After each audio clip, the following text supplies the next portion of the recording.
Gloire à Dieu, on est heureux d'être ensemble ce matin. On veut élever le nom de Jésus tous ensemble. Il est celui qui nous a sortis de notre condition. On était bien mal et le Seigneur est venu et il a mis sa lumière dans nos vies. Alléluia. Alors ce matin, on va se lever et on va pousser ensemble des cris de joie tous ensemble. Alléluia.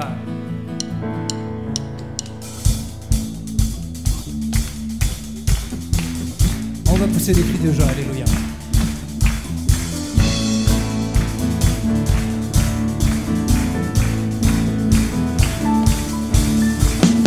Nos lèvres vont célébrer ses louanges. Alléluia. Mes lèvres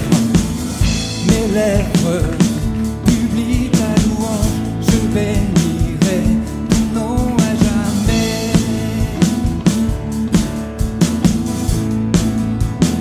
Ensemble, mes lèvres publient ta louange. Je bénirai ton nom à jamais. Mes lèvres publient ta louange. Je bénirai ton nom à jamais.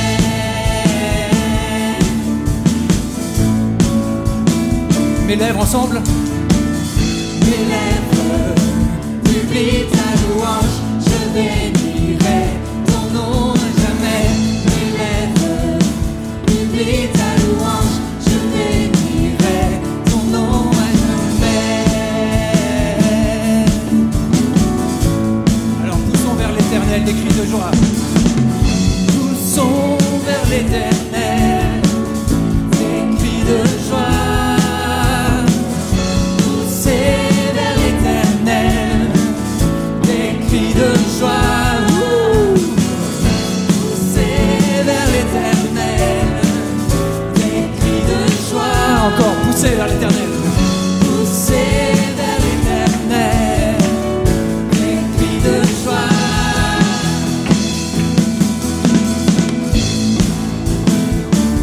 Oh, nos lèvres célèbrent ses louanges. Mes lèvres publient ta louange. Je bénirai ton nom à jamais. Mes lèvres publient ta louange. Je bénirai ton nom à jamais. Poussez vers l'Éternel. Poussez vers l'Éternel des cris de joie. Poussez vers l'Éternel des cris de joie. Poussez vers l'Éternel des cris de joie. Poussez vers l'Éternel.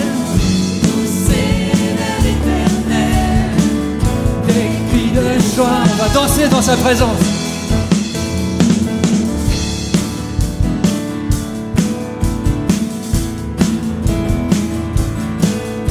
De joie dans sa présence.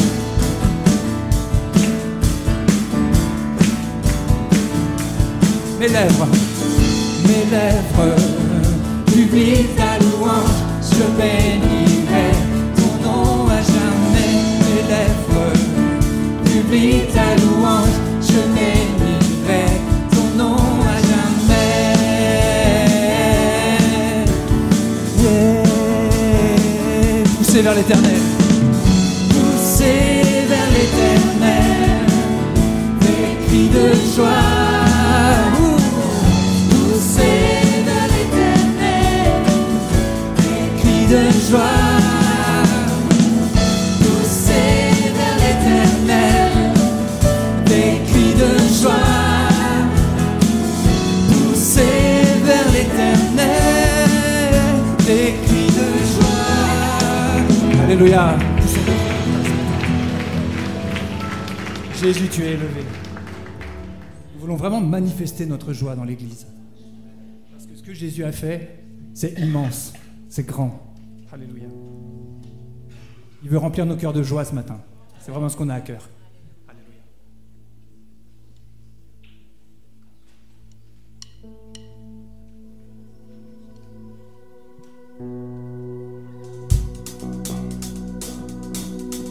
Rempli de sa joie ce matin.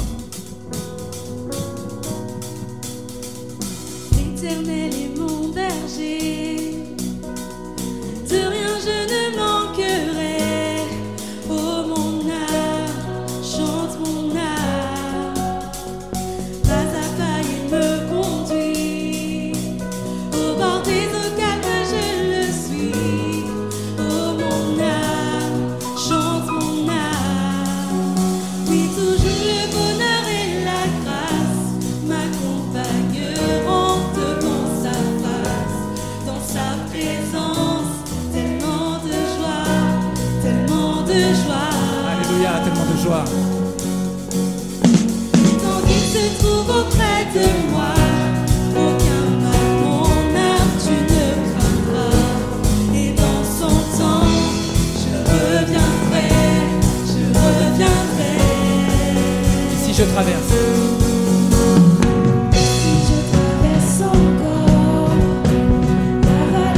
dans sa maison j'habiterai. Oh mon âme, chante mon âme, sans cesse jusqu'à son retour. Oui, chante son amour tous les jours, tous les jours. Oui, toujours le bonheur et la grâce m'accompagneront devant sa face, dans sa présence, tellement de joie, tellement de joie. Et tant qu'il se trouve auprès de moi, aucun mal, mon âme, tu ne craindras. Et dans son temps, je reviendrai, je reviendrai. Yahweh, Yahweh, tu fais briller sur moi ton soleil. Yahweh, Yahweh, ta lumière chasse au loin les ténèbres. Yahweh, Yahweh, ta parole éclaire mon sentier. Yahweh, Yahweh, Yahweh.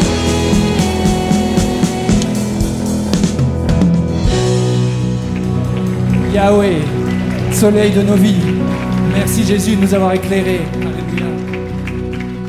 Nous étions si indignes, mais il nous a rendus dignes. Alléluia.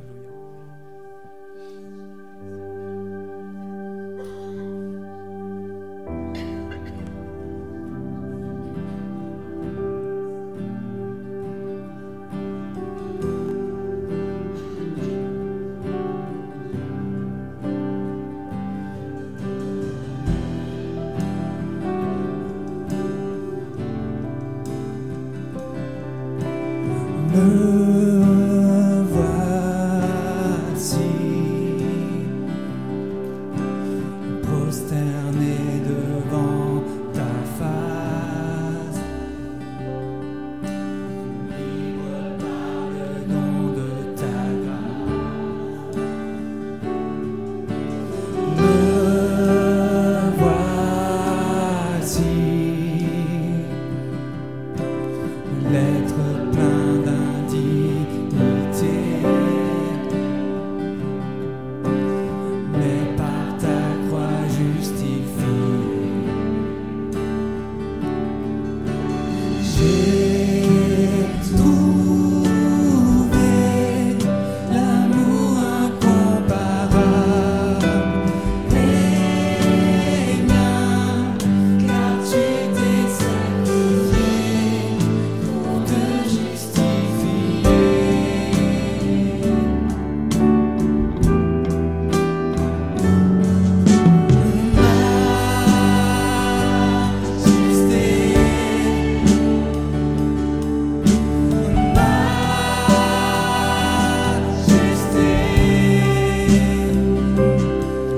Ta grâce m'a pris tel que je suis, sans valeur mais pour toi perle de prix. Je chante majesté,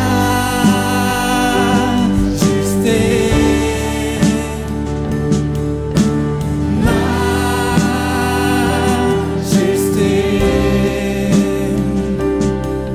Par ton amour je suis transformé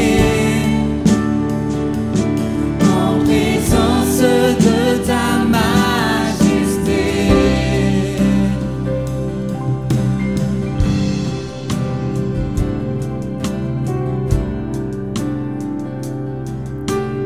Me voici,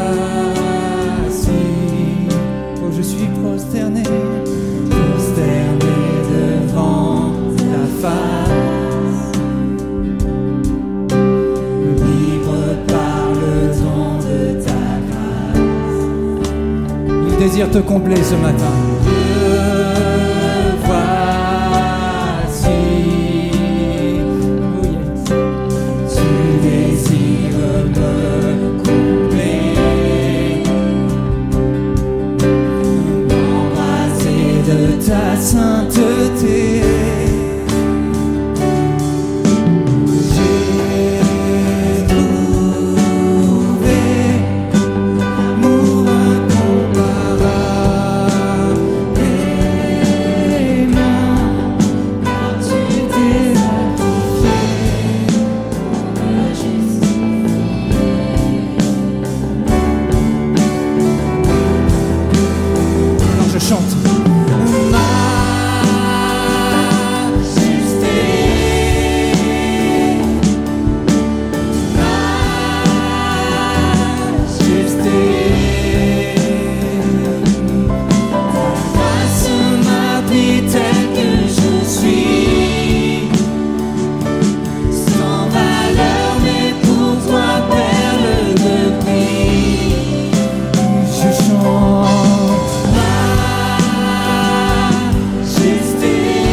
majesté.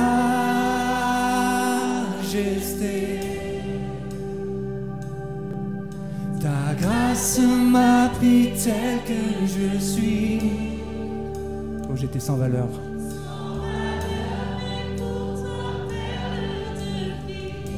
Je chante majesté, je chante majesté,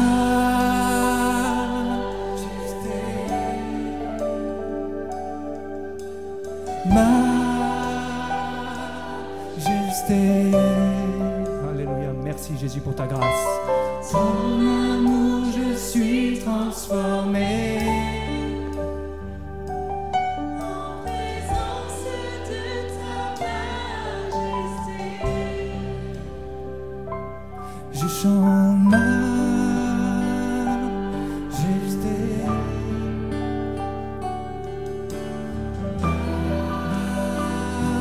majesté. Pense comme tu es précieux aux yeux du Seigneur quand tu chantes. Alléluia. Sans valeur, mais pour toi, perle de prix.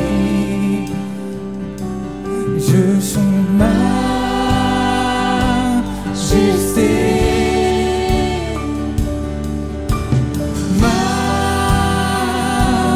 majesté. Par ton amour, je suis transformé. En présence de ta majesté. Dernière fois, je chante. Je chante majesté.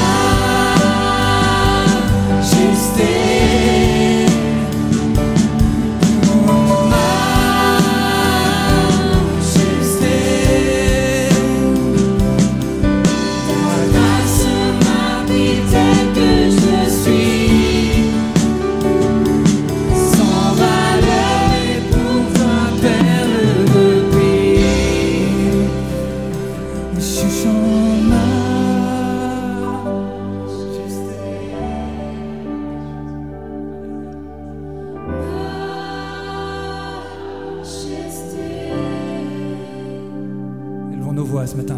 Louons le roi des rois, le Seigneur des seigneurs, celui qui est assis à la droite de Dieu. Alléluia. Sois élevé Jésus.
Monte vers toi, Seigneur.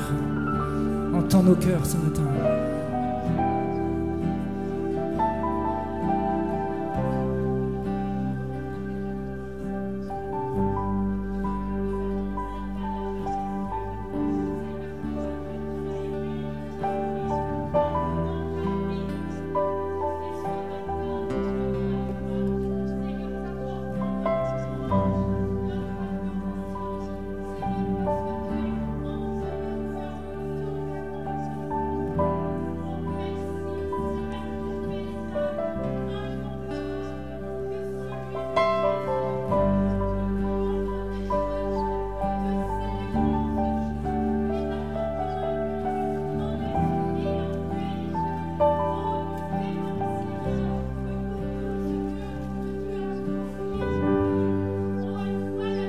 Alléluia. digne de majesté, grand roi des rois. Tu sièges au milieu des louanges de ton peuple. Nous voulons regarder à la croix ce matin, pas nos efforts.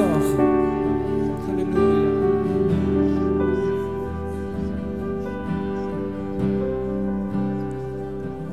Je chante majesté, majesté.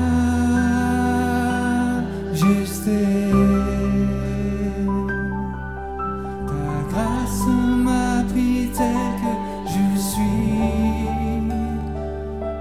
sans valeur, mais pour toi perle de prix. Je chante majesté,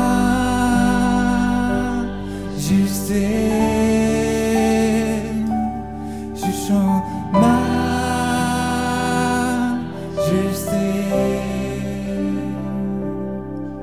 Pour ton amour je suis transformé,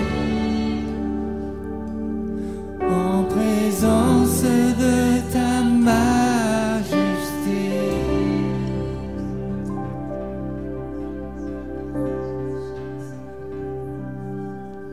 Alléluia.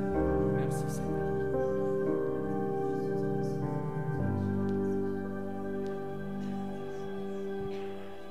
Alléluia. Merci Jésus.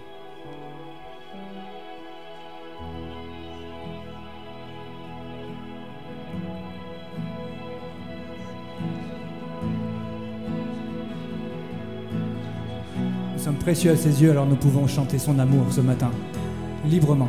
Alléluia. Le Seigneur veut passer dans les rangs ce matin, remplir ton cœur d'amour pendant que tu chantes ces paroles. Laisse-toi remplir ce matin de l'amour de Jésus. Peut-être que tu ne connais pas Jésus ce matin. Laisse-toi remplir de son amour.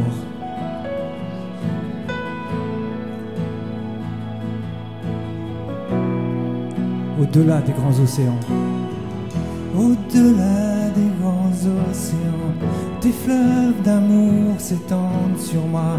Alors je t'ouvrirai mon cœur et te laisserai me guérir. Je suis heureux de te connaître, j'élèverai mes mains vers toi et à jamais je chanterai ton grand amour.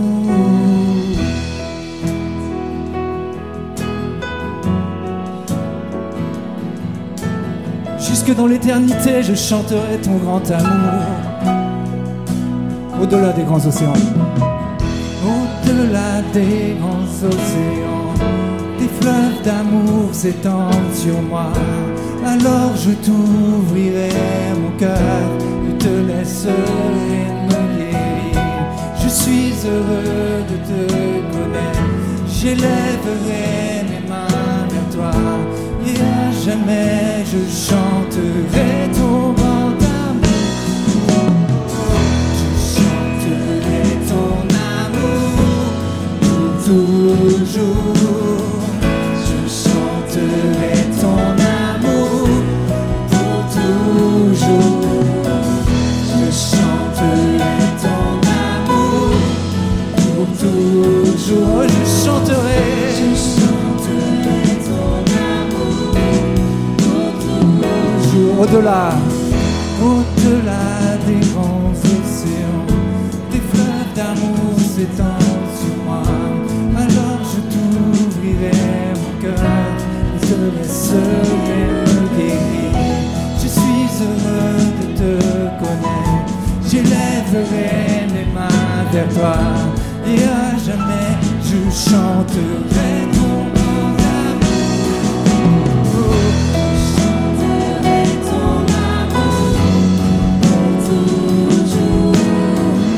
Je chanterai ton amour pour toujours. Je chanterai ton amour pour toujours. Alléluia.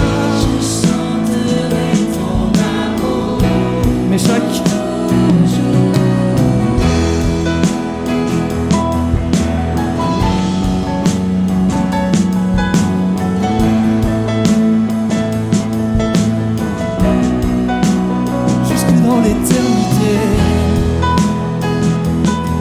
Seigneur, pour le chemin, la vérité et la vie.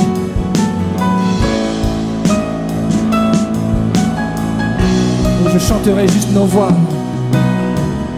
Je chanterai ton amour pour toujours.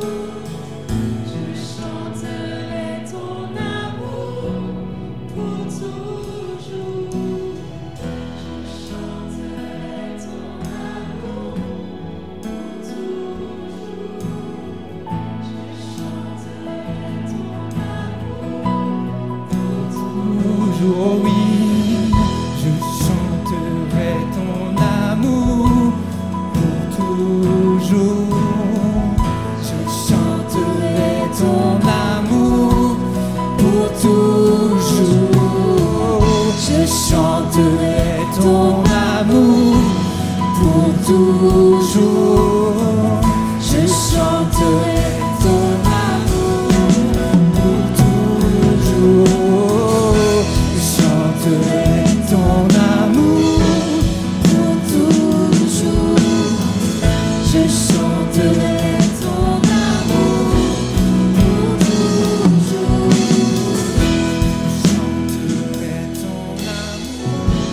pour toujours. Je chanterai ton amour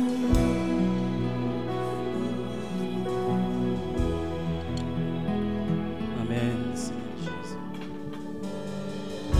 Tu étais là dès la création, Fils unique du Dieu très haut. Les mystères de ta gloire révélés en toi, Christ notre Seigneur.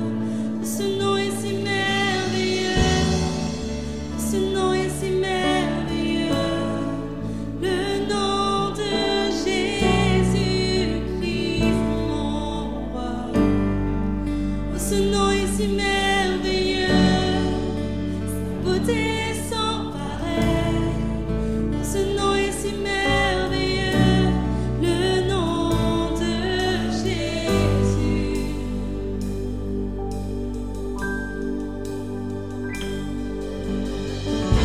Tu n'as pas voulu les cieux sans nous. Alors Jésus, tu es venu. Ton amour a vaincu mon péché. Rien ne peut nous séparer. Oh, ce nom est si glorieux. Oh, ce nom est si glorieux. Le nom de Jésus-Christ mon roi. Oh, ce nom est si glorieux. Sa beauté est sans pareil. Oh, ce nom est si glorieux. Le nom de Jésus.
Acclamons le nom de Jésus ce matin, tous ensemble. Acclamons le nom de Jésus.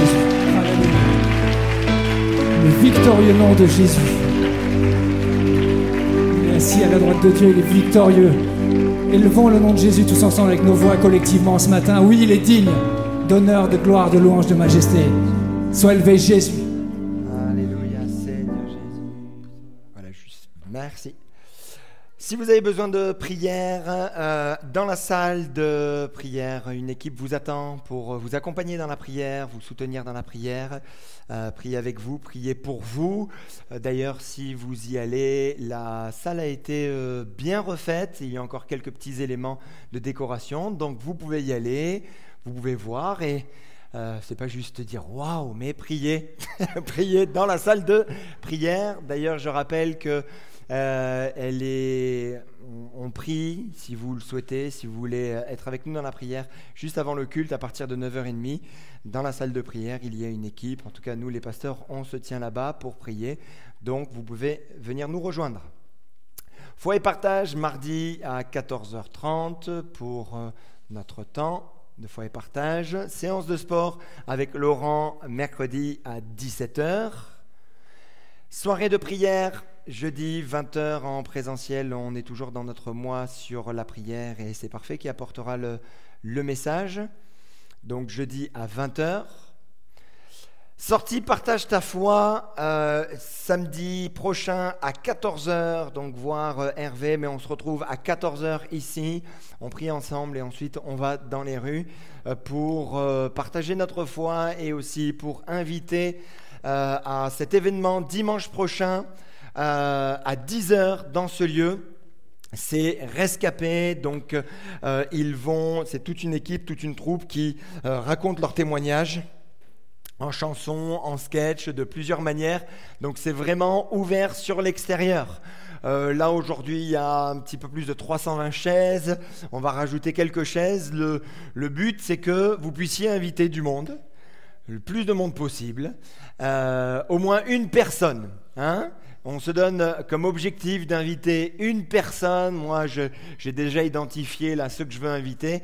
J'espère qu'ils viendront et pour qu'ils entendent le message de l'Évangile. Donc, il n'y aura pas de scène, il n'y aura pas de culte comme on l'a fait ce matin. C'est vraiment toute la place pour parler de Jésus. Donc, ils viennent toute leur troupe. Là, ils font une tournée sur la Bretagne. Nous sommes très heureux de les recevoir. À la sortie, vous avez des petits flyers que vous pouvez prendre, que vous pouvez donner tout autour de vous pour que le plus grand nombre puisse venir.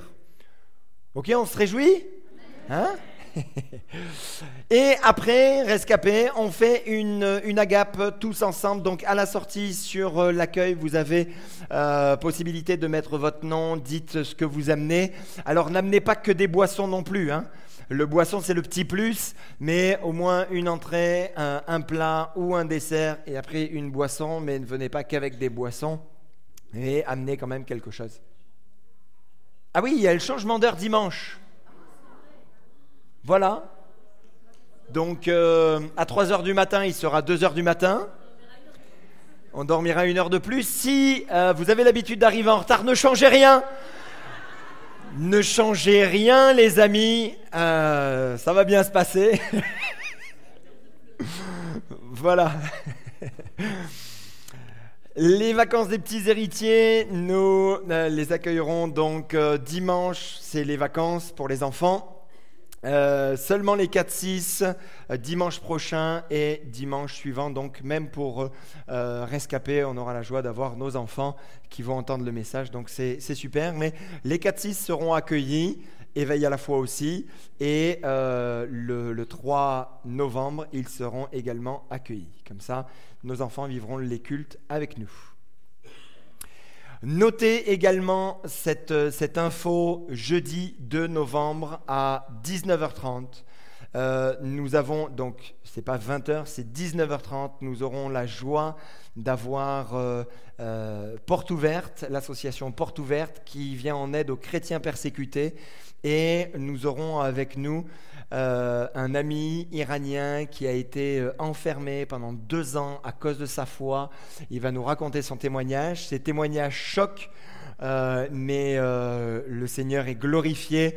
Donc vraiment, venez nombreux jeudi 2 novembre à 19h30. Okay, donc ça remplacera notre soirée de prière et on fera le 100% prière la semaine suivante. Et je pense qu'on va être touchés, on va être interpellés. Et ils apporteront également toute la vision de l'association Porte Ouverte.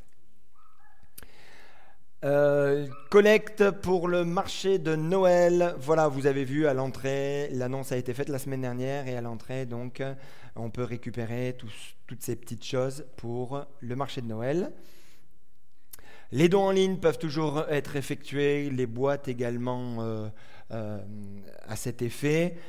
Déjà, est-ce qu'on peut applaudir et remercier ceux qui sont fidèles? Voilà pour les offrandes, les dons. C'est la première fois, je crois, que je le fais. Bon, mais voilà, c'est bien en tout cas la fidélité. Merci pour la stabilité et votre fidélité mensuelle pour l'avancement du royaume de Dieu. Si vous souhaitez un rendez-vous, n'hésitez pas à nous contacter au numéro du secrétariat 07 67 22 55 03. Vous pouvez également nous retrouver sur tous les réseaux sociaux. Seigneur, nous te bénissons pour ces moments, ce temps de culte, ce temps de louange, d'adoration. Jésus, nous t'apportons bien sûr ta parole, mais nous voulons également t'apporter nos bien-aimés qui sont là pour la première fois au milieu de nous. Tu as pour chacun d'entre eux des projets de paix et non de malheur. Tu as pour eux un avenir, de l'espérance, alors qu'ils puissent te rencontrer, qu'ils puissent expérimenter qui tu es, ta bonté, ta grâce, ta bienveillance et surtout ton amour, mon Seigneur. Alors parle à leur cœur, parle à leurs âmes. Nous sommes là pour les aimer, juste être des points de contact, mais nous savons que le plus beau des contacts, le plus grand des contacts, c'est toi. Toi, tu sais parler au cœur, tu sais parler aux âmes. Merci, mon Seigneur, parce que tu ne regardes pas leur passé, tu regardes à ce qu'ils sont aujourd'hui et tu les aimes tels qu'ils sont. Et tu as de belles choses en prévision pour chacun d'entre eux. Alors, nous les bénissons en ton nom, Jésus, croyant que tu as plein de belles choses prévues en réserve pour eux, pour ta gloire, Jésus. Amen. Gloire à Dieu. On va afficher. Timothy James Keller a dit ceci: la prière transforme la théologie en expérience. Nous pouvons engranger toutes sortes de connaissances bibliques. Nous pouvons nous investir dans plein d'œuvres sociales, caritatives et même faire des activités spirituelles. Nous pouvons également être de généreux donateurs. Toutes ces choses sont bien. Cependant, seule la prière personnelle va vous permettre d'avoir une relation profonde et transformatrice avec Dieu, où la théologie devient une réalité vivante pour votre vie quotidienne. C'est important de bien saisir cela. Il y a des théologies, la théologie de la prière, ce qu'est la prière, comment la prière transforme, mais ce qui est le plus important, c'est que vous puissiez la vivre, que la théologie ne soit pas juste quelque chose pour votre esprit, pour votre tête, mais que véritablement vous puissiez découvrir ce qu'est véritablement la prière. Et ça, pour le découvrir, il faut expérimenter la prière. Il y a 2 semaines, nous avions abordé une nouvelle thématique, cultiver la vie de prière, et nous avions vu la puissance de la prière personnelle. On a vu ces points-ci. Qu'est-ce que la prière personnelle ? Qu'est-ce qu'elle est véritablement, les bienfaits de la prière personnelle, et puis les conseils pour établir une habitude de prière personnelle. On vous avait donné une petite feuille de prière que vous puissiez garder chez vous pour noter les différents sujets. Si vraiment vous voulez retrouver ces petites feuilles ou même retrouver le message, allez sur YouTube, dans la description, vous avez la petite feuille de prière qui est inscrite, que vous pouvez télécharger et que vous pouvez imprimer. Ce matin, nous allons rester sur la puissance de la prière personnelle. ce qui est finalement un ajout de ce que l'on a vu il y a 2 semaines. Et comme je disais aux frères du Conseil SPI, c'est bien, on a abordé la prière personnelle, mais je pense qu'on peut aller un petit peu plus loin, on peut pousser, on peut faire plein de messages sur la prière personnelle. Et je voulais justement ce matin apporter quelques éléments où on va voir des exemples anciens, l'exemple parfait, et des exemples plus récents de prière personnelle. Des exemples anciens. La prière personnelle ne date pas de 2022 ou de 2023, mais de tout temps, les hommes ont cherché la face de Dieu. De tout temps, les hommes ont espéré en Dieu, se sont appuyés sur Dieu, ont invoqué le nom de Dieu pour être changés, pour être transformés. Je m'arrêterai ce matin sur 3 exemples anciens, 3 exemples bibliques qui, je pense, nous interpellent et vont nous interpeller et vont vous interpeller peut-être dans votre situation de vie aujourd'hui. Le premier, c'est Jacob. Jacob, un drôle de bonhomme, ce Jacob. Il avait un frère, Ésaü, et déjà dans le ventre de la mère, la Bible nous dit que ça se bousculait entre eux. Le temps passe, Ésaü est plutôt chasseur, il n'y a rien de mal à être chasseur, hein, mais il est plutôt chasseur, il aime là se balader, les grands espaces. Et puis de l'autre côté, vous avez Jacob qui lui est plutôt un gars qui était tranquille, qui restait sous les tentes, voilà quoi, une vie tranquille, pépère quoi. Vient un temps où Ésaü a faim, il revient des champs, il a faim, et puis Jacob était en train de faire bouillir la marmite.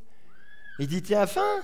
Eh bien écoute, moi je suis prêt à te donner un plat de lentilles en échange de ton droit d'aînesse. Ah, il dit, de toute façon, si je mange pas, je vais mourir. Alors oui, d'accord, je suis d'accord, je te le vends, mon droit d'aînesse. Il y avait quelque chose de fort, de spirituellement fort derrière. Et puis, quand est venu le temps pour recevoir la bénédiction de son père Isaac, qui était prophète, et il savait que c'était important d'avoir la bénédiction, alors il met les habits de son frère. Son père voyait plus très bien, il était aveugle, quoi.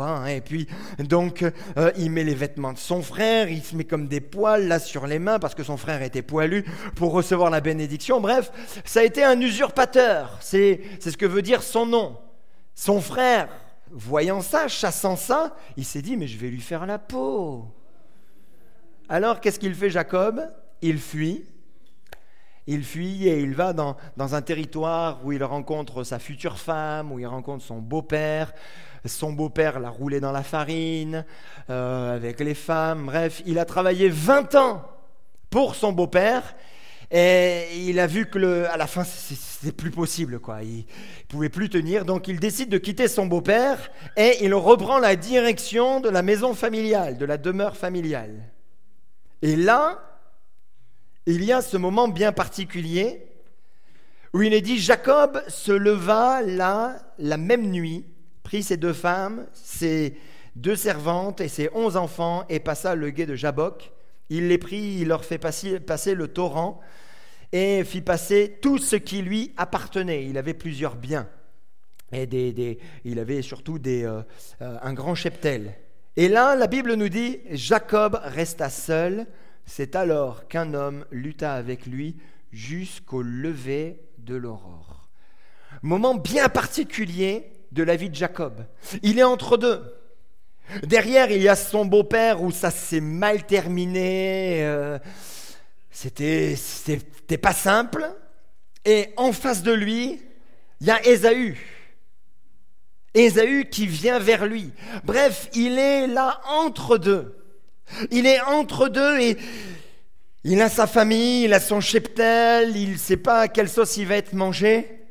Alors qu'est-ce qu'il fait ? Il décide de rester seul.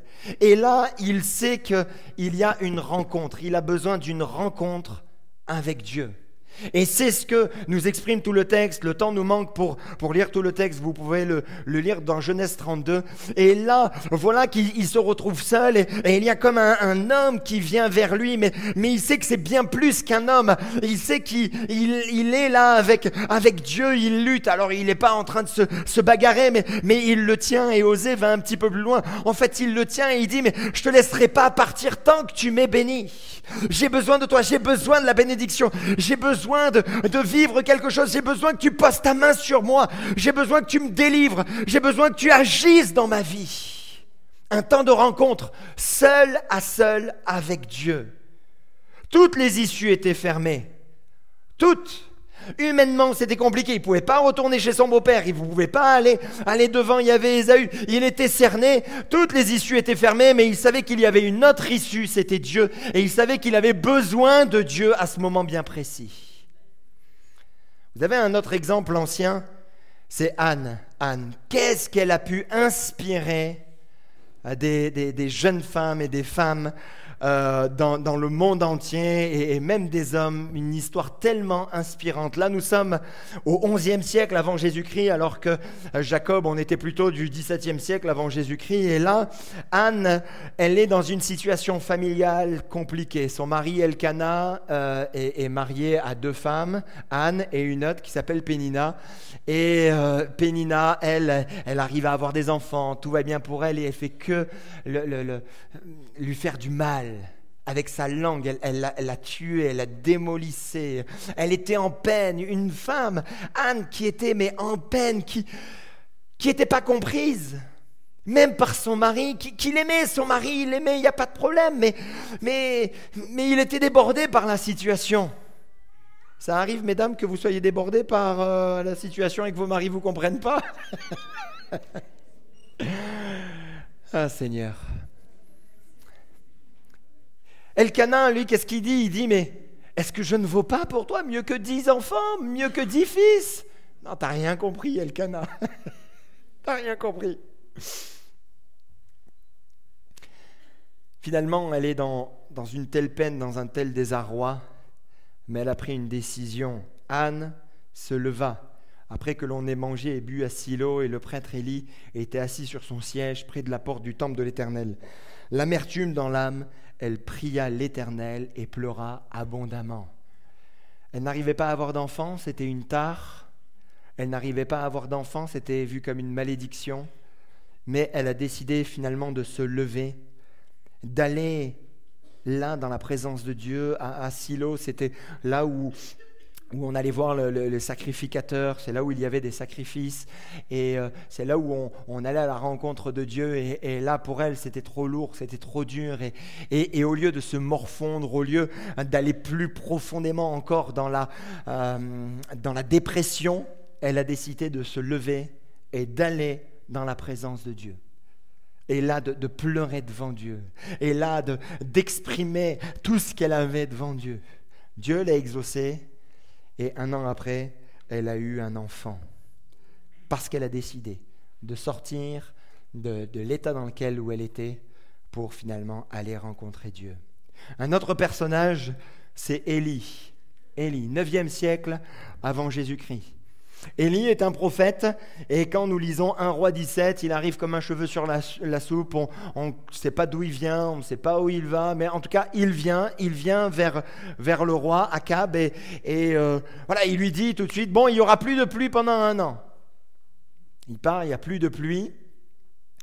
Je passe tous les événements pour finalement dire là au peuple qui s'était détourné de Dieu.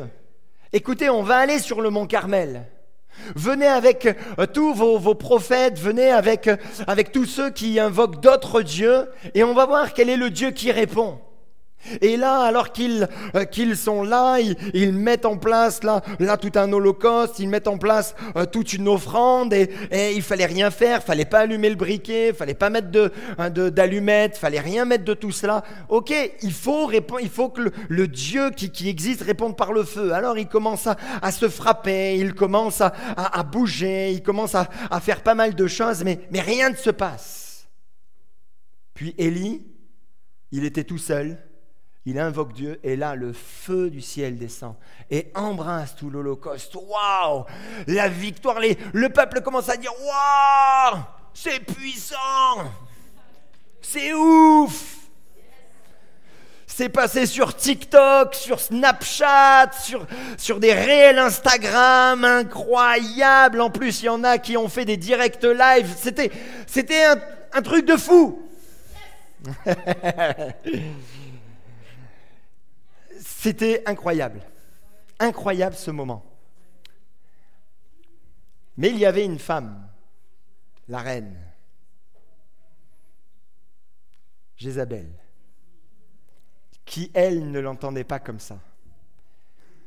Et elle a dit, mais lui, il a fait ça à tous mes prophètes, de mes dieux à moi, mais je vais le découper en rondelles. Je vais lui faire la peau. Il va mourir. Et là, Élie se retrouve à nouveau seul et il tombe dans une forme de dépression. Il ne sait pas où aller, il demande même la mort. Il est au bout. Il est au bout.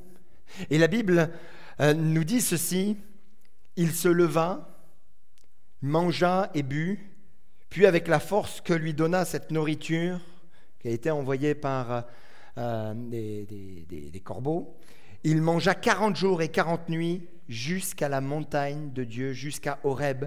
Là, il entra dans la grotte et y passa la nuit. Or, la parole de l'Éternel lui fut adressée. « Que fais-tu ici ?» Il était au bout du bout. Dieu vient lui parler. Et puis là, pendant 40 jours et 40 nuits, il se met à marcher. Mes amis, il ne fallait pas autant de jours pour aller jusqu'à la montagne de Dieu, pour aller jusqu'à Horeb. 4 jours. 4 jours suffisaient. Marchant de jour comme de nuit, 4 jours suffisaient. Mais là, en fait, pendant 40 jours, qu'est-ce qu'il a fait? Vous savez ce qu'il a fait pendant 40 jours? Qu'est-ce que tu as dit, ma chérie? Il a tourné en rond. Il a tourné en rond pendant 40 jours. Il tournait en rond. Qu'est-ce que je vais faire? Pendant 40 jours, il a repassé dans sa tête tout ce qui s'est fait. Il a refait le film. Et si j'avais agi comme ça, si j'avais parlé comme ça, si ceci, si cela, tac, tac, tac. Ça ne nous arrive pas des fois de...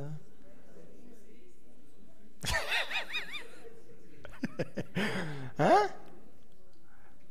On vit quelque chose et après on se refait le truc. Et on dit, Seigneur, on ne peut pas revenir en arrière comme avec la télécommande là, hein? On peut revenir là au début et puis on refait.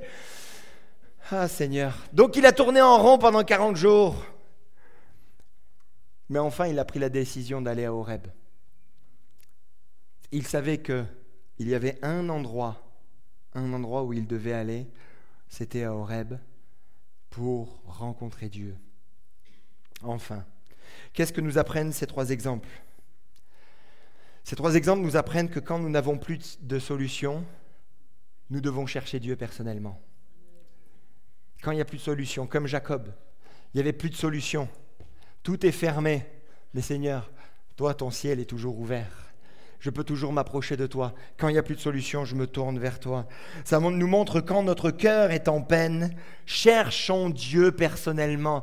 Ton cœur est en peine, tu te sens incompris, incomprise par ceux qui t'entourent, par même les psys, par tes parents, par je ne sais qui, par tes enfants. Personne ne te comprend. Il y en a un qui te comprend. Cherche Dieu personnellement. Ça nous apprend également que quand notre avenir est incertain, quand nous ne savons plus où aller, quand nous ne savons plus où est-ce que l'on doit se diriger, comme Élie qui ne savait plus où aller, qui ne savait plus comment faire. Il a compris qu'il devait chercher Dieu personnellement. Oui, il était prophète.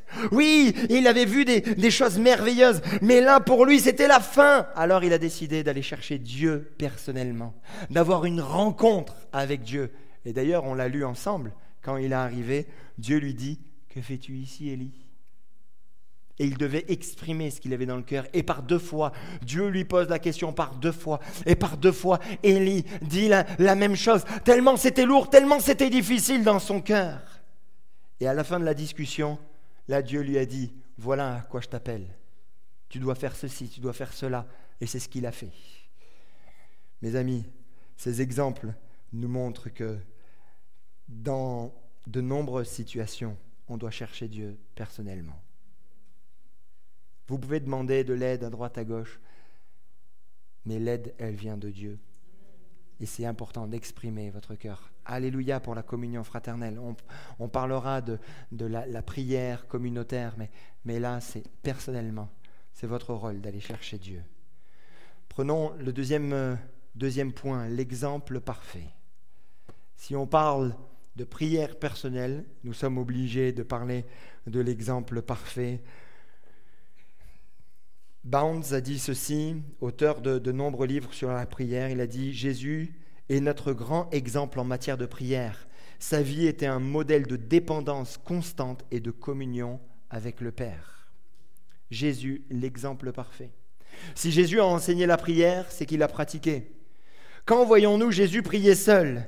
J'ai retenu 8 moments dans lesquels nous découvrons sa vie de prière personnelle. 8 moments bien particuliers. Le moment où il s'est engagé par les eaux du baptême. La Bible nous dit que tout le peuple se faisait baptiser, Jésus aussi s'est fait baptiser, et pendant qu'il priait, le ciel s'ouvrit. Pendant qu'il priait, et là c'était personnel, il priait personnellement, et pendant qu'il priait, le ciel s'est ouvert, le Saint-Esprit est venu sur lui, sous une forme corporelle comme une colombe, et là il y a cette voix qui a retenti, tu es mon fils bien-aimé, en toi j'ai mis toute mon affection. Il a prié personnellement, mais quand il a débuté son ministère, on sait qu'il a débuté son ministère quand il s'est engagé par les eaux du baptême. Alors là, il s'est engagé, il a prié et le ciel s'est ouvert. Il priait quand il avait du succès. Il ne s'est pas laissé griser par le succès. Sa renommée se répandait de plus en plus et les gens venaient en foule pour l'entendre, pour être guéris de leur maladie, et lui se retirait dans les déserts et priait. Tiens. Des fois, il arrive que quand nous avons la bénédiction, on pleure devant le Dieu de la bénédiction. On pleure devant lui, on lui exprime notre cœur. Et quand on a la bénédiction, hop, on ne parle plus à Dieu. Mais lui a continué, pourtant il avait du succès. Les foules venaient, sa renommée se répandait. Même, il aurait pu laisser courir la renommée et se dire, ça va se faire tout seul. Il avait du succès, mais il a continué de rester en contact avec la présence de Dieu, avec son Père seul à seul. Quand il a choisi ses collaborateurs, quand il a choisi ses disciples, en ce temps-là, Jésus se rendit sur la montagne pour prier et il passa toute la nuit à prier Dieu pour ses futurs disciples. Tu veux créer une entreprise ? Tu veux t'associer avec quelqu'un ? N'y va pas comme ça, la fleur au fusil, réfléchis. Demande à Dieu avec qui, si c'est bon, si c'est quelque chose de bon, si tu dois t'associer avec telle ou telle personne. Demande à Dieu. Mon ami d'enfance, Greg, on avait un projet. C'était avoir une carrosserie tous les deux. Et donc moi, je gagnais bien ma vie, j'avais mis de l'argent de côté, lui aussi. Et il me disait, Philippe, viens, ami d'enfance, vous se connaissez depuis l'âge de 2 ans.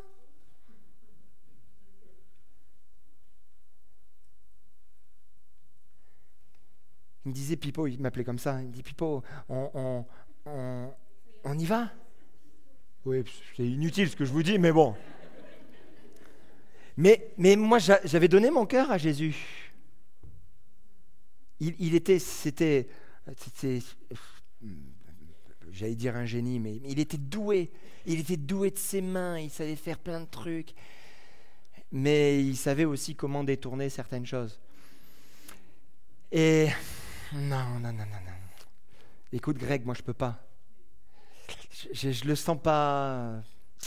je le sens pas. Mais on reste potes de toute façon, t'es mon ami d'enfance. Ouais, mais on s'était dit, oui, non.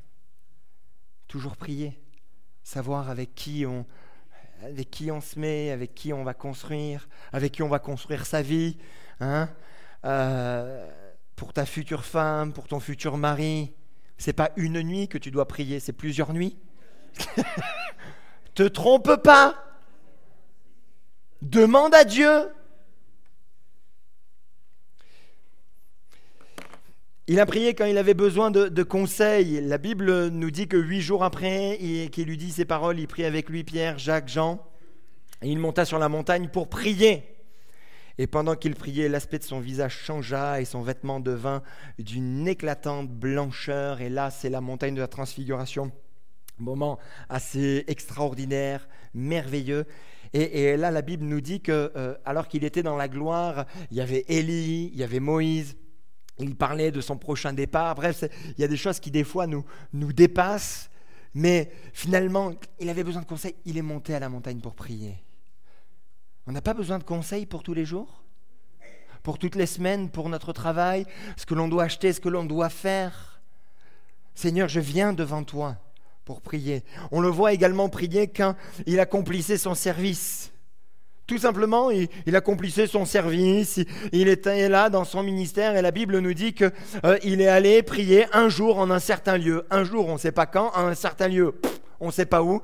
Mais en tout cas, il a décidé d'aller prier. Et quand il est revenu de son temps personnel de prière, ses disciples lui ont dit « Oh, tu peux nous enseigner à prier ? Il y a quelque chose de différent là chez toi là. Je ne sais pas, est-ce qu'ils ont vu des anges ? Est-ce qu'il rayonnait ? Je ne sais pas, mais... Dans sa vie de tous les jours, finalement, il y avait cette vie de prière personnelle. Quand ça a été une période charnière, à ce moment-là, dans Jean 17, il avait tout dit à ses disciples, comment les choses allaient se passer, que le Saint-Esprit allait venir, qu'il allait bientôt partir, il allait bientôt mourir. Et avant de vivre la passion, avant d'être arrêté, eh bien, il y a ce moment qu'on appelle la prière sacerdotale dans Jean 11, où là, il a décidé de s'adresser à Dieu, de prier et de s'en remettre, de remettre tout le travail qu'il a fait à Dieu. Et il a même prié pour nous dans cette prière, prié pour ses disciples, prié pour nous, tous ceux qui allaient croire plus tard. Et finalement, Seigneur, je suis prêt à aller dans une nouvelle saison de vie. Et je crois que dans chacune de nos vies, il y a des saisons, il y a des temps où on termine les études, où on quitte la maison, où on commence à construire sa vie, où on achète une maison. Il y a des moments charnières où on doit changer de travail, où on doit prendre des décisions, où on doit déménager. On sent quelquefois il y a des moments charnières comme ça. Et dans ces moments charnières, Jésus nous a donné un exemple. Prie, adresse-toi toujours à Dieu. Merci Seigneur pour tout ce que tu as fait dans le passé. Maintenant, je suis prêt à rentrer dans cette vie nouvelle. Un autre exemple, quand il allait rentrer donc dans une nouvelle saison, vraiment là, avant de rentrer, et on est là dans le jardin des Oliviers, où il a dit, mais je vais prier. Ça y est, c'est le moment. C'est le moment pour moi d'être arrêté. Il voyait, il le sentait.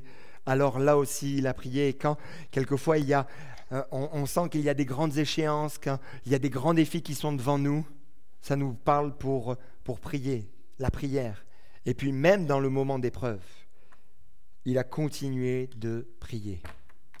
Il a continué de prier. Sur la croix, il dit « Père, pardonne-leur car ils ne savent ce qu'ils font ». Là encore une fois, la prière personnelle. Tous ces textes nous parlent finalement de prière personnelle dans des moments, dans des situations bien précises. Et nous, quelquefois, on va prier parce que oui, il y a une grosse échéance qui est devant nous, et c'est bien, et il faut le faire. Il y a le permis qui arrive, il y a les études là, qui sont là, il y a des examens qui viennent devant moi. Oui, on va prier. Oh tiens, il y a quelqu'un qui me plaît, on va prier. Il y a un nouveau boulot, on va prier. Ou alors parce qu'on n'en a pas, Seigneur, s'il te plaît, ouvre les écluses des cieux. Et puis après, quand il y a le travail, silence radio. Priez constamment. Priez. Interpellez le Seigneur. Tous ces exemples nous montrent qu'à chaque moment de nos vies, la prière n'est pas une option, mais un outil indispensable pour rester dans le plan de Dieu. Amen. L'exemple parfait. Alors, on pourrait faire des prédications sur chacun des points qu'on a vus, mais vous pouvez le retenir et étudier tout ça même à la maison. Des exemples récents. Je voulais vraiment m'appuyer sur des exemples récents d'hommes, de femmes qui ont eu des résultats dans leur vie de prière personnelle. Le premier personnage que je voulais vous interpeller, sur lequel je voulais vous interpeller, c'est Daniel Nash. Daniel Nash, fin 18e, début 19e. Ce n'est pas un nom largement connu. Et pourtant, c'était un homme de foi extraordinaire qui a joué un rôle crucial dans le réveil du second grand réveil aux États-Unis au début du 19e siècle. C'était le partenaire de prière du célèbre évangéliste Charles Finney. Charles Finney a été un évangéliste hors pair qui a gagné je ne sais combien de foules à Christ, un homme assez incroyable. Mais en fait, quand on regarde la vie de Charles Finney, on ne peut pas la dissocier de cet homme Daniel Nash. Daniel Nash qui était l'homme qui priait. Il y avait une véritable puissance dans sa prière personnelle. Il était connu d'ailleurs pour cela, pour sa persévérance. Il passait des heures et des heures en prière personnelle. Alors que Finney disait « on va aller évangéliser dans telle ville », c'est Nash qui était envoyé et il priait. Incroyable. Après, il avait monté là toute une petite équipe de prières, d'intercesseurs. Et quand Finney allait dans l'endroit là en particulier, hop, lui, il y allait et il priait. Des heures et des heures, il jeûnait, il pleurait, il criait à Dieu. Il demandait à Dieu sa grâce. Finalement, il préparait le terrain spirituel. Et quand Finney arrivait, clac, il y avait des résultats miraculeux, des choses extraordinaires. Alors oui, on voit Charles Finney, il y a des super livres et tout ça sur lui. Mais derrière, il y avait un bonhomme qui cherchait la face de Dieu et qui priait. Daniel Nash nous rappelle que la prière personnelle, même dans l'ombre, a le pouvoir de changer des vies, a le pouvoir de changer des sociétés.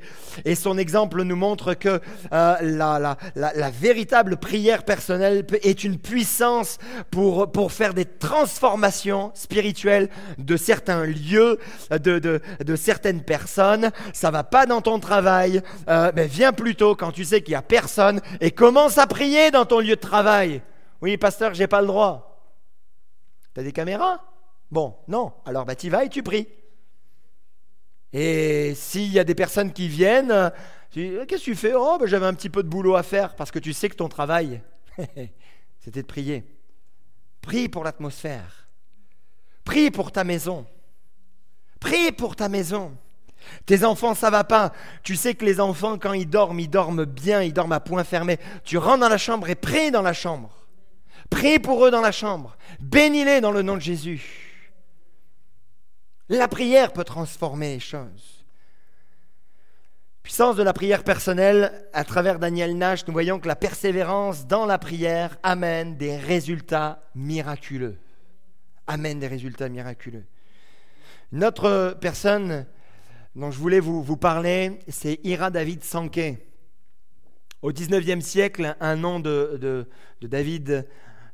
du nom de David Ira Sankey a émergé comme un exemple là aussi de puissance de prière personnelle. Sankey était évangéliste et auteur de nombreux chants religieux, un éminent chanteur de gospel, toujours associé à Dwight Moody. Et là aussi, Dwight Moody était connu. Il voyageait, des hommes et des femmes se convertissaient et il avait toujours dans sa valise Sankey. Sankey était un homme assez incroyable. Déjà, sa conversion, quand il s'est converti, quand il s'est tourné vers Dieu, Dieu lui a parlé et il lui a dit qu'il pouvait utiliser sa voix pour propager le message de l'Évangile. Il pouvait utiliser cette voix, il savait bien chanter. Et ça, c'est lui qui le dit. Il dit quand il cherchait la face de Dieu, la seule qui priait, qui demandait à Dieu son aide, qui demandait à Dieu sa bénédiction, que Dieu bénisse toutes les campagnes d'évangélisation. Cet homme recevait les cantiques à ce moment-là. Seul à seul, il recevait les cantiques, il recevait les partitions, il recevait les paroles et partout ensuite où il allait, et avant même que Moody prêche, il se mettait à chanter et les gens disaient qu'on sentait la présence de Dieu, comme si le ciel s'ouvrait. Mais ça commençait par la prière personnelle. Nous, on voit l'estrade, nous, on voit les lumières, on voit ceci, mais lui, il savait que c'était bien plus que cela. Il a gagné pour l'époque, c'était un chiffre énorme, c'était $500 000. $500 000. Il a dit, mais moi je mérite même pas ça. Et il a envoyé ça dans un orphelinat que Moody avait créé. Même pas besoin, parce que tout venait de Dieu. Il savait que tout venait de Dieu. Incroyable cet homme, incroyable. Un impact durable.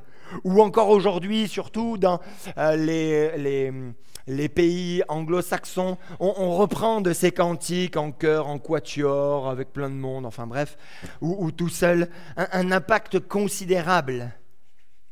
Ça me parle de quoi? Ça me parle que la consécration dans la prière, ça veut dire inspiration et révélation. On persévère dans la prière, on voit des résultats miraculeux. On se consacre dans la prière, attendez-vous à recevoir des inspirations, attendez-vous à recevoir des révélations de la part de Dieu. Alléluia. Ça nous donne envie de nous rapprocher de Dieu, ça, de consacrer du temps pour notre propre vie, pour notre ministère, pour ce à quoi le Seigneur nous appelle. Troisième exemple, Corrie ten Boom. Là, elle est un petit peu plus connue, celle-ci. Survivante de l'Holocauste, une femme de foi inébranlable qui a vécu l'une des périodes les plus sombres de l'histoire de l'humanité. Et au cœur de cette obscurité, sa lumière spirituelle a resplendi et brillé de manière extraordinaire. Pendant son temps dans le camp de concentration, Corrie a été témoin de l'horreur de la souffrance indicible. Devant ses yeux, on a tué sa propre sœur. Et cette femme a trouvé la force, non pas dans la haine, dans la vengeance, dans la violence, mais dans la prière personnelle. Alors qu'elle était dans la faiblesse, elle a trouvé sa force, elle a puisé sa force. Elle était affaiblie physiquement, mentalement, psychologiquement, les camps de concentration. On peut imaginer ce que c'était avec toutes les images que l'on voit. Dans les moments les plus sombres, elle continuait de se tourner vers Dieu. Elle savait qu'elle avait son rendez-vous avec son Dieu dans le camp de concentration. Et elle savait que si elle pouvait tenir, c'était que grâce à Dieu. Si elle pouvait aller jusqu'au bout, c'était par Dieu et avec son aide et avec son soutien. Elle a continué, après l'Holocauste, elle a continué à partager son histoire de foi, de pardon. Pardonner même cet officier SS qui avait tué sa propre sœur devant ses yeux. Et elle a dû lui demander pardon. Alors qu'elle faisait une conférence, j'ouvre et je ferme rapidement la parenthèse, alors qu'elle faisait une conférence, qu'elle parlait de l'amour et du pardon de Dieu, un homme vient vers elle et lui dit « Vous me reconnaissez ?» Et là, elle est face au bourreau de sa sœur. Elle-même dit, j'étais à l'intérieur de moi, tout remonté. Mais elle dit, j'ai commencé à faire ce pas. J'ai tendu la main vers lui. Cet homme s'est mis à pleurer devant elle. Et elle-même dira, mais là, il y a un amour indicible, incompréhensible qui est venu sur moi, à le prendre dans les bras et lui dire, acceptez Jésus. Et ça commence par quoi? Ça commence par la prière personnelle. Ça me dit, la persévérance dans la prière, ça nous permet de rester fermes en toutes circonstances et nous pousse à amener amour et guérison. Sa vie est un exemple tellement incroyable. D'ailleurs, regardez ce que dira Corrie ten Boom. Ce qui est merveilleux dans la prière, c'est que vous quittez un monde où vous n'êtes pas capable de faire quelque chose pour rentrer dans le domaine de Dieu où tout est possible. Waouh! Des exemples récents qui nous poussent et qui nous encouragent à cette vie de prière. La puissance de la prière personnelle. À travers les anciens, ce que l'on lit dans la parole de Dieu, qui est tellement inspirant, enrichissant, à travers l'exemple même de Jésus, à travers ces hommes, ces femmes qui avaient peut-être d'autres solutions que de prier, ils pouvaient prendre le temps pour faire autre chose, mais non, ils ont décidé de prier, de s'approcher de Dieu, de parler à Dieu, là dans leur chambre, quel que soit l'endroit, de demander la grâce de Dieu, et on voit les fruits. Ça nous pousse, mes amis, à avoir des temps de prière personnelle plus intenses, plus forts. Je ne sais pas si vous connaissez cet homme, c'est Jim Cymbala. Cet homme est à la tête d'une grosse église aujourd'hui, Brooklyn Tabernacle. L'histoire de cet homme, Jim Cymbala, est assez étonnante. Jim Cymbala, il est rentré dans le ministère, mais pas vraiment par conviction en fait. Est-ce que Dieu l'avait appelé ou pas? Je ne sais pas trop. Et il se retrouve à New York, plein cœur Brooklyn, dans une église qui est en déclin, qui compte très peu de membres. Et puis finalement, devant cette situation, il dit à son épouse, écoute, ça te dit, on va prier. Et ils ont commencé à prier, à chercher Dieu, alors que cette église était en plein déclin, au milieu d'un quartier, excusez-moi le terme, mais c'était réel, c'était pourri, des États-Unis, où il y avait la drogue, où il y avait l'alcool, des familles dysfonctionnelles à tous les coins de rue. Ils ont décidé de prier. Et puis il s'est ajouté à eux quelques membres de l'église. Aujourd'hui, l'église a je ne sais plus combien de milliers de membres. Il n'a pas une prédication extraordinaire. Hein. Jim Cymbala, tout le monde vous dit, la prédication, elle n'est pas ouf. Hein. Mais derrière, il y a une vraie vie de prière. Un endroit où j'aimerais aller d'ailleurs, à New York. Et tous mes collègues pasteurs qui y sont allés m'ont dit, mais Philippe, tu vas à Times Square et tout ça, c'est super. Mais tu vas à Brooklyn Tabernacle, tu sens la présence de Dieu. Parce que la vie de prière, elle est restée, elle est demeurée. Et ils ont gagné, ils ont changé le quartier. Et même certaines autorités à New York disent, mais c'est grâce à votre église que Brooklyn n'est plus le Brooklyn qu'on connaissait. Il a véritablement changé parce que vous avez eu un impact. Maintenant, ça devient un quartier un petit peu bobo.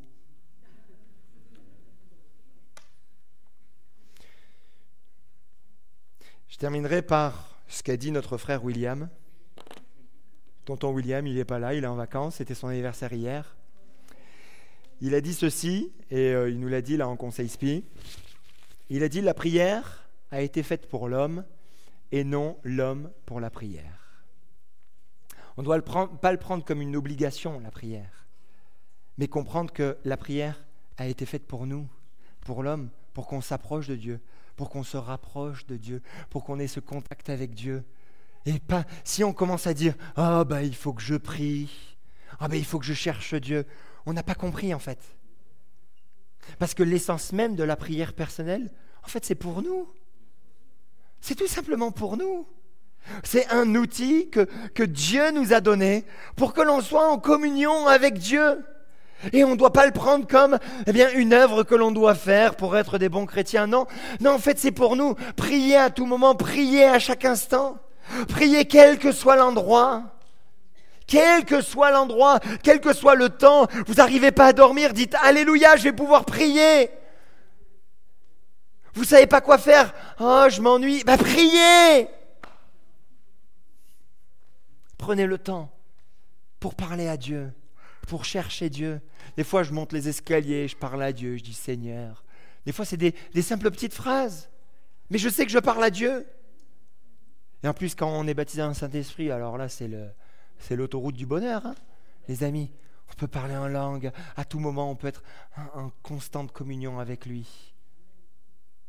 Les amis, priez. La prière a été faite pour l'homme et non l'homme pour la prière. On ferme les yeux et on va prier. Alléluia, Seigneur Jésus, nous sommes devant toi et merci pour ces temps, merci pour ces moments. Là devant toi, sous ton saint regard. Jésus-Christ, tous ces exemples de l'Ancien Testament,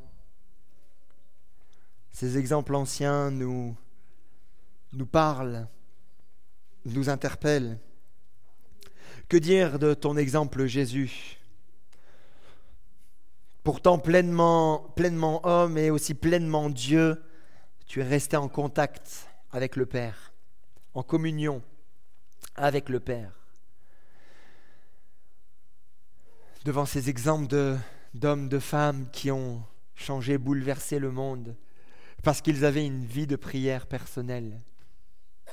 Il y a tellement d'autres exemples. Smith Wigglesworth, Maria Woodworth-Etter, des exemples tellement nombreux d'hommes et de femmes, et même des inconnus qui n'ont même pas de livre à eux, qui ont réussi à gagner leur mari, ont réussi à gagner leur famille, ont réussi à gagner leur quartier, ont réussi à gagner leur ville, parce qu'ils ont décidé de prier, d'avoir une vie de prière personnelle intense. Seigneur, j'ai des progrès à faire encore avec toi. Oui, j'ai des progrès à faire.